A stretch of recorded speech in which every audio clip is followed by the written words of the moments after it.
අගමැති දිනේෂ් ගුණවර්ධන මහතා අද සිය දුරේ නිල වශයෙන් වැඩභාර ගත්තා. දිනේෂ් ගුණවර්ධන මහතා නව රජයේ අග්‍රාමාත්‍යවරයා ලෙස ජනාධිපති රනිල් වික්‍රමසිංහ මහතා විසින් පත් කරනු ලැබූ අතර ඔහු දිවුරුම් දුන්නේ පසුගිය 22 වෙනිදායි. හිටපු මහ බැංකුව අධිපති අජිත් නිවාඩ් කබ්‍රාල්ගේ විදේශ ගමන් තහනම තවදුරටත් දීර්ඝ කෙරුණා. රජය සහ රජය පිළිගත් පෞද්ගලික පාසල් අද යලි විවෘත කෙරුණා.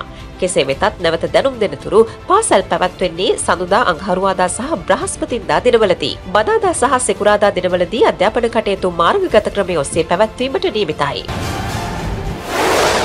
ඉන්ධන ලබා ගැනීමේ QR කේත ක්‍රමය හෙට සිට ක්‍රියාත්මක කරන බව අමාත්‍ය කංචන විජේසේකර මහතා පවසනවා. වාහන අංක තහඩුවේ අවසන් අංකයට ඉන්ධන ලබා දීමේ ක්‍රමවේදය අගෝස්තු 1 වෙනිදා සිට ක්‍රියාත්මක වන බවද ඔහු සඳහන් කළා. බස්නාහිර පළාත ඇතුළු අනෙකුත් පළාත්වල කොරෝනා ආසාදිතින් සංඛ්‍යාව ඉහළ ගොස් ඇති බව සෞඛ්‍ය අමාත්‍යාංශය පවසනවා. ඒ අනුව මුහුණුවාරවරණ පැළඳීම, සමාජ දුරස්ථභාවය පවත්වා ගැනීම, අනවශ්‍ය ගමන් විමන් සීමා කිරීම සහ රැස්වීම් සීමා කිරීම වැනි ක්‍රියාමාර්ග අනුගමනය කරන ලෙස ඉල්ලා සිටිනවා. ද්‍රෞපදී මුර්මු ඉන්දියාවේ 15 වෙනි ජනාධිපතිවරයා ලෙස අද දිවුරුම් දුන්නා. ಭಾರತೀಯ ಜನತಾ ಪಕ್ಷ ಪ್ರಮುಖ ಜಾತಿಕ ಪ್ರಜಾತಂತ್ರವಾದಿ ಸಂಧಾನಿ ಅಪೇಕ್ಷಕ ದ್ರೌಪದಿ ಮುರ್ಮು ಜನಾಧಿಪತಿವರණින් 64ක ඡන්ද ප්‍රතිශතයකින් විශිෂ්ට ජයක් ලැබුවා.